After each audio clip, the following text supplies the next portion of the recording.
says what? It said DVD, it didn't say record. Okay, it's recording though. Okay, sorry for the inconvenience, folks. My name is Steve Baisden, and with me today is Brother Holger Neubauer.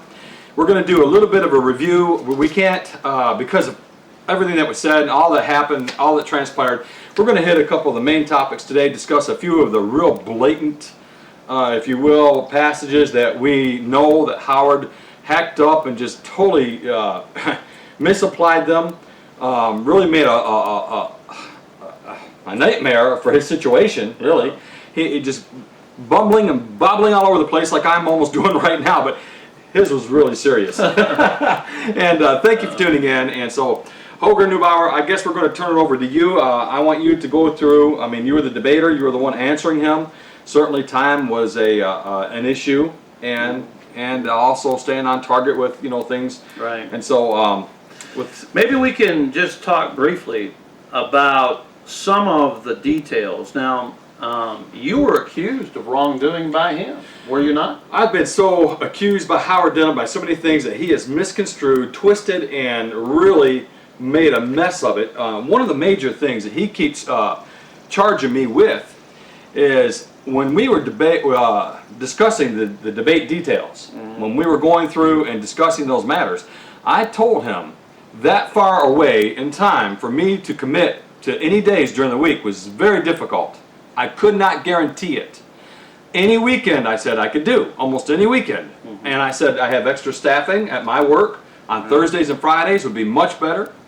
And so I told him it would be very difficult. I could not guarantee it so far out in advance that I could be there during the week. Right. So when I showed up during the week, he said Baisden's a liar. He said he couldn't make it during the week, but now he's here, and that is not First of so all, at he all. doesn't know how, when we're using hyperbole here, he has trouble with symbols in language. No. You had to move heaven and earth in order to get your equipment down to Florida in order to do your work during the week, which you did. So Steve has a business which he is 1/3 owner of, an expedited freight business in which he has to do the work overnight. He is the night man from 12 hours, 6 till 6, right? 7 p.m. Okay, 7 p.m. to 7 a.m. Right, I'm working which in the he's hotel at night. Working 60 hours a week, plus doing his work as an evangelist, which he does a fantastic job. And the truth of the matter is, you had to sacrifice greatly and take extra days to travel so that you could stop in a hotel, set up your equipment, do your work, get a little bit of sleep, and travel again. That's what you had to do. Sure, running without sleep, working day and night, and working from the hotel. And I still made it work. We still made it work. Yeah. And I had to do, and I couldn't guarantee it so far out, but when I got close enough where I could make it work, I could make it, and I could be there, I certainly was. And when I showed up, he then wanted to call me a liar and say that I couldn't, when never such a thing was ever said. And by the way, anybody who's watching this video who knows me personally, they know that's exactly how I work secularly, and that's how that has to happen with me. And so, I mean, it's just, that is just one thing out of a dozen. It's absolutely ridiculous. And then for them to make fun of us for the numbers that we had, and we had more, and we wanted it on the weekend. They then decided that because they had to travel, but they decided to have a weekend debate Thursday, Friday, Saturday, and Sunday, which is what we suggested to begin with. Right. Not only that, when they had the weekend debate, we would have had numbers 20 to 30 more for the weekend. Yeah. We would have had, and they had less in Pensacola. That's right. Than we did. And they laughed at us. They laughed at us. Yes. Now, and I begged, I pleaded, and that was my exact words. I'm pleading with you. Let's have this thing on the weekend because we have people that work during the week that can't make it in the evening, way down to South Haven, especially from Ludington, and you just can't get off work and make it on time. He refused, but then when he had it down there, he had it on the weekend. He still couldn't produce the numbers, and he laughed at us for it. Exactly right. You know, these men are apt at straining at a gnat, but swallowing a camel. What they accuse other men of, they are the most guilty of. I can say this without any fear of any being wrong here, that whatever he accuses us of, in reality, he's twisted. He's actually the one that is Yeah. guilty of that thing, and he's trying to twist it and make it look like we are. Exactly. But exactly. there's so many things that we could get into Right. with that. But let's. Now, one of the recent arguments that he made, and he alluded to this during the debate, that when I exegeted Luke chapter 17 Yes. and demonstrated from verse 30 and 31 of Luke chapter 17 that this must in fact be the destruction of the city of Jerusalem, he argued that Luke 17 cannot be the same subject because Jesus had addressed these matters at a different setting. Mm-hmm. So, if Brother Denham is correct, anytime Jesus addresses at a different setting, which appears to be the same subject, it couldn't be the same subject because it's in a different setting, which is absolutely ridiculous. That's how he argues everything. Yes. It's that convoluted because they weren't on the Mount of Olives, right? Yeah, exactly. It's impossible we can't be talking about the same subject. Let's analyze that for a moment. Mm-hmm. All right? Deuteronomy 32, Zechariah 14, Isaiah 65 through 66.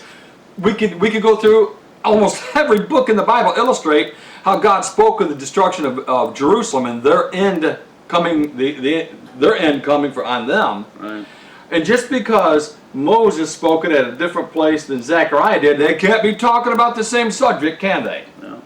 To be consistent, he would have to say these are different subjects because they're different settings. That may be one of the most ridiculous, nonsensical, Number it, Hoger. contradictory things that he said, even among 1,000 things he said. Yeah. Even among a beginner, a tyro, Yeah. they can see that this is desperation from Denham. That's what it is, desperation. Let me say this too. I've been wanting to say this for quite a while. The Bellevue Lectures has converted more people to believing the truth than almost any other thing I've seen. Yeah. A good brother, Daniel Rogers, is one of the first to review the Bellevue Lectures. He saw the utter contradiction. He saw those kind of arguments.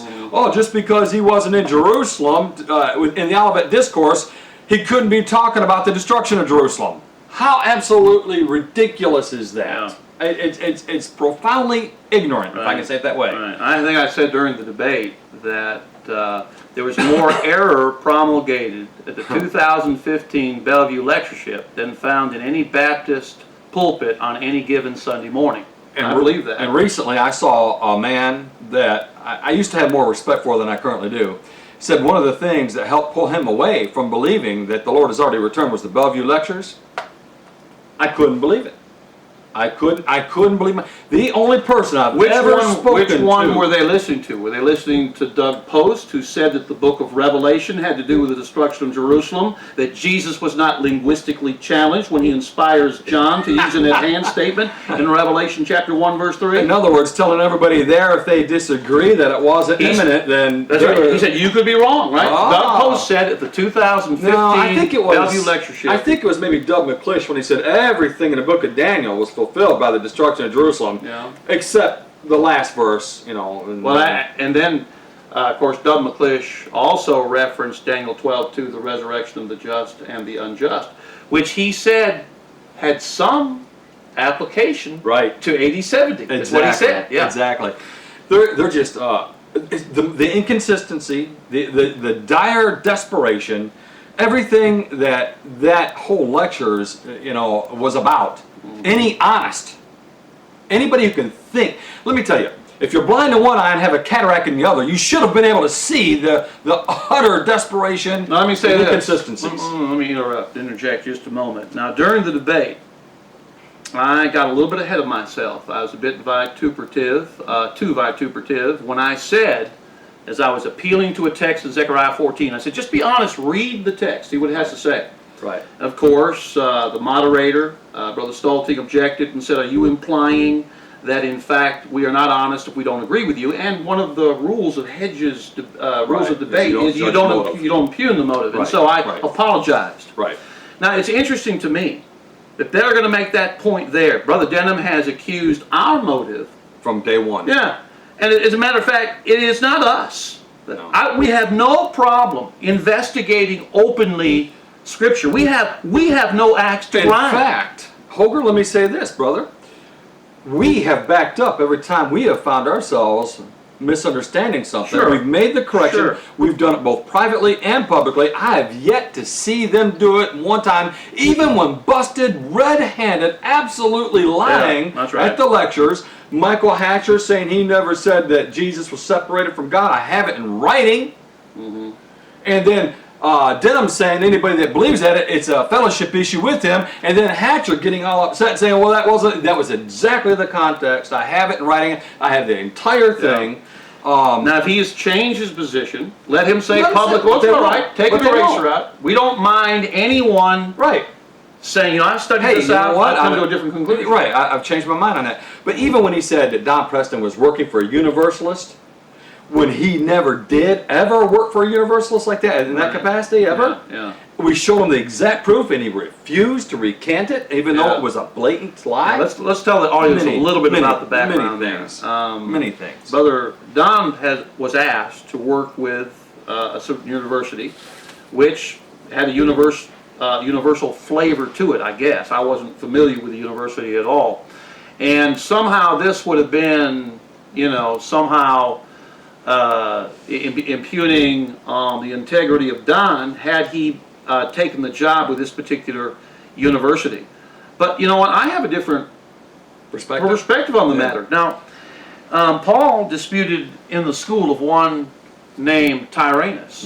Acts Now, 19. if he can do this, and yet with an unfettered manner, Yes. teach everything that he believes, who cares? Why wouldn't he? Who cares? Sure. If a universalist said, Steve, you come teach here and you have free course to preach and teach whatever you want, Sure. I'm teaching the Sure. gospel of Jesus Christ. Until they fire me, right? That's exactly right. See, if Denham, Denham just, if Brother Denham and Brother Hatcher and these guys would simply take opportunity to go and talk to the brotherhood about what they disagreed rather than excoriating everyone and then saying, oh, your fellowship betrays you. Hey, by the way, in the fellowship issue, he said he was working together with David Hester to refute us so he can have collusion with Brother Hester. Right. When I pointed out in the debate, Brother Hester has recently hired a man from Rochester College who works with Rubel Shelley to work with Brother Hester. So now we've got Denham and Hester and Shelley all in wonderful fellowship together to refute our teaching that Jesus returned. I pointed out in the debate, and Herod and Pilate were made friends. Very good. That's exactly right. Let's get into this idea that Sure. just because it wasn't the Olivet Discourse in Jerusalem, per se, that it can't be talking about the same thing. Let's Think how nonsensical that is. So when Jesus is speaking to Nicodemus in John chapter 3 about being born of water and the Spirit, it cannot be the same subject that Jesus that believes and is baptized shall be saved. When Jesus speaks about marriage and divorce in Luke 16:18, in a different setting than Matthew 19 verse 9, he cannot be talking about the same subject of marriage, divorce, and remarriage. As a matter of fact, we could go on and on, wherever. The church? Sure. Just because it wasn't said in The same Galatia, setting, same setting. as it was the United States of America, Right. we can't have the same church. That's Denham's doctrine. Right. Brother Denham has made a mess of Luke 17. He refuses to see the Hebrew symbolism, the fact that we have demonstrated that Jesus is a Jewish prophet, using Jewish language to a Jewish audience. And in fact, what he's doing in Luke chapter 17 is speaking about the same day of revelation that John spoke about in the revelation that Doug Post said was the destruction of Jerusalem, which we agree with. So let's look at Luke 17, 30 and 31, and we're going to report to you what Brother Denham said concerning verse 31. Now I asked Brother Denham in the debate, is Luke 17:30 a reference to the final coming of Christ at the end of the physical world? And of course, he said yes. I was a little bit surprised he said that, but let's look at this text in Luke 17, verse 30. Even thus shall it be in the day when the Son of Man is revealed. The word revealed is the Greek word apocalypsis. It is the basis of the word, of the revelation, of John's revelation. This is the time when Jesus would be revealed. Now, in verse 31 he says, in that day, he which shall be on the housetop and his stuff in the house, let him not come down to take it away. And he that is in the field, let him likewise not return back. And he says, remember Lot's wife. Now, Brother Denham says that's the end of time. That's what he said. He said it was the end of time. And he said, you know, I said this was a Jewish theme or motif because someone's on the housetop. And then he said this. What brilliant theology. He said he was in Thailand doing mission work years ago, and they had flat roofs. Right. All right, so when Jesus returns and the Thais are on their roofs, make sure they don't go down to take any of their stuff away because it would be sinful. And they would somehow miss the return of Christ. Or, if he is in the field, let him not return back to take it. He's talking about in which there was no time in town to run to the mountains. To get out of Jerusalem. Absolutely, absolutely. Now, when he says, remember Lot's wife, we want to remember that Lot's wife was lost or taken, and Lot was left in that he was spared. Brother Denham has a doctrine which demands those taken away are raptured up, and the others are left for destruction. But it's actually the opposite. It's simply Jewish imagery. So when he says in verse 26 of Luke 17, as it was in the days of Noah, so shall it also be in the days of the Son of Man. Noah was the one who was saved, he was left.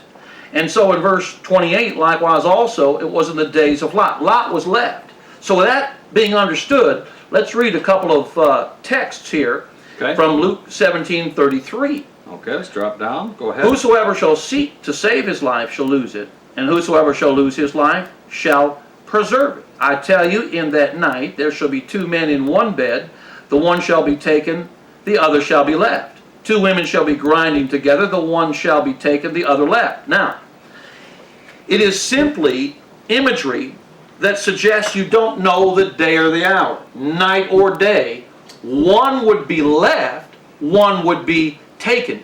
Those individuals taken were taken into judgment. When Assyria came to the northern kingdom, they took away the northern tribes of Israel, but Judah was left. And so Lot's wife was taken, but Lot was left. The generation were taken into judgment, but Noah was left. And where would these things take place? Look at Luke 17:37. And they answered and said unto them, Where, Lord? And he said unto them, Wheresoever the body is, thither will the eagles be gathered together. Now, oh boy. What Brother Denham has to demonstrate is that this is the end of the world.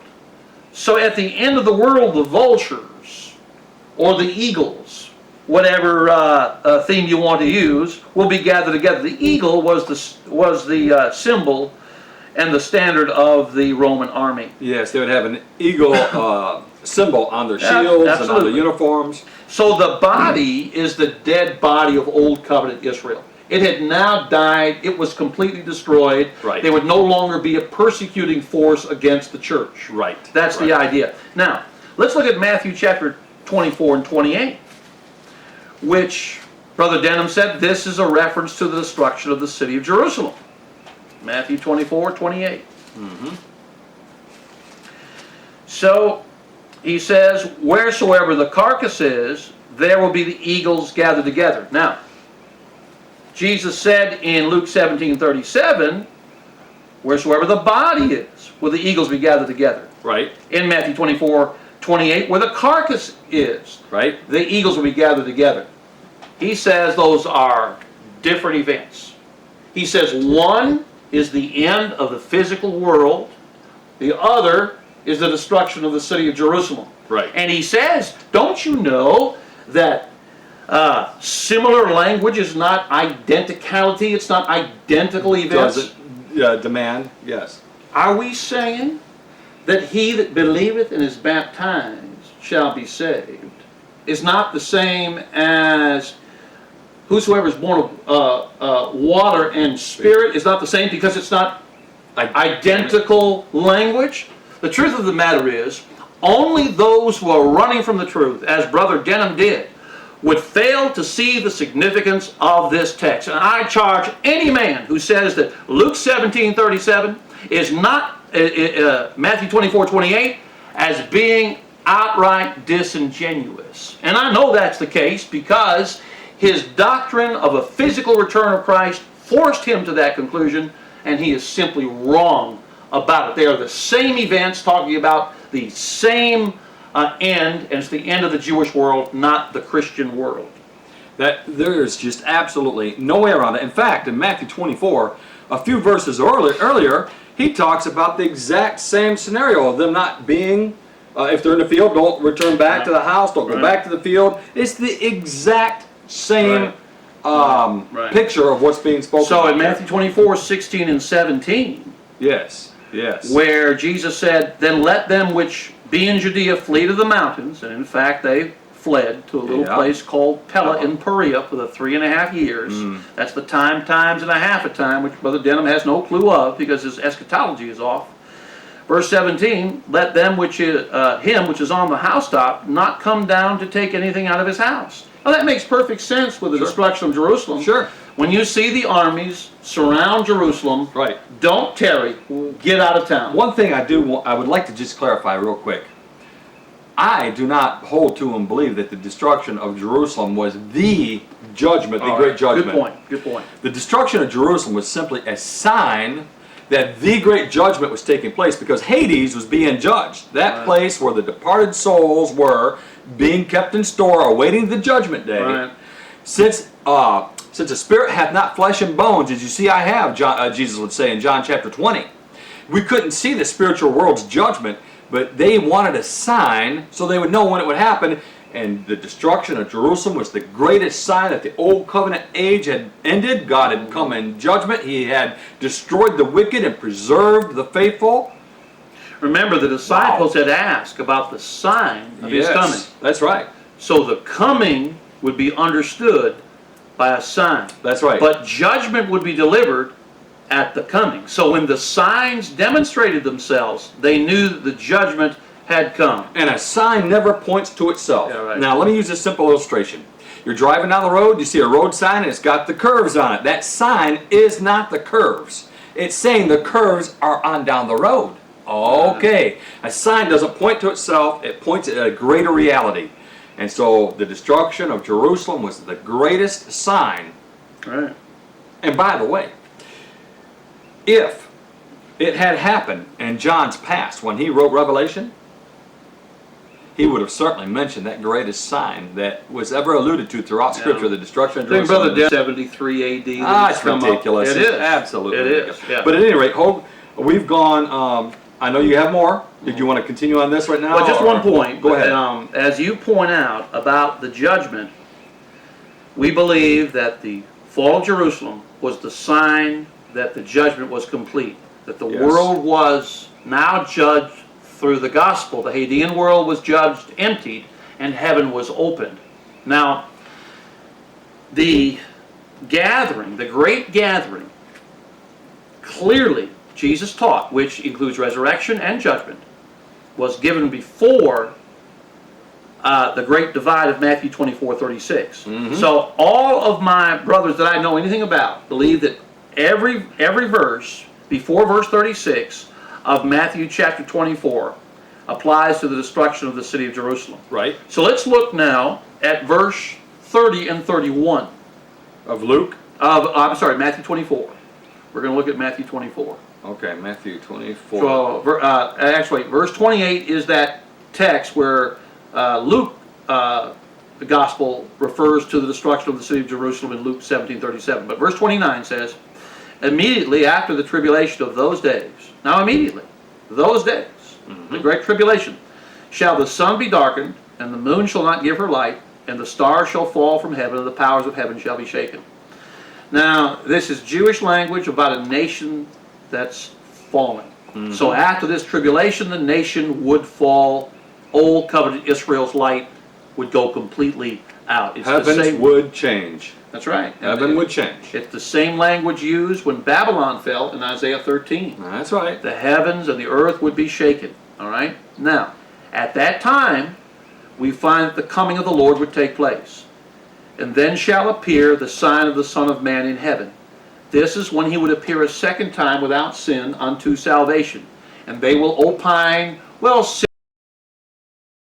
similarity of events. Listen, it is an identical event with identical language, which is so similar and so identical. Someone who's running away from the truth would run away from what Jesus is saying here. Then shall appear the sign of the Son of Man in heaven. Then shall all the tribes of the earth mourn, and they shall see, this is when every eye would see him, the Son of Man coming in the clouds of heaven with power and great glory. Now, he was coming in the clouds. He's coming in the clouds of heaven. He's coming in the clouds of heaven with power, and he's coming in the clouds of heaven with power and great glory. There is no other coming that is demonstrated in such regal terms than the one that Jesus posits here before Jerusalem fell. That's right. It's the coming in the clouds with power and great glory. With the trumpet.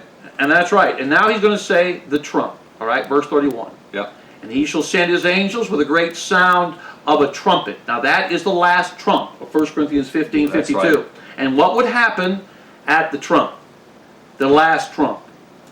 And they shall gather four winds from one end of heaven to the other.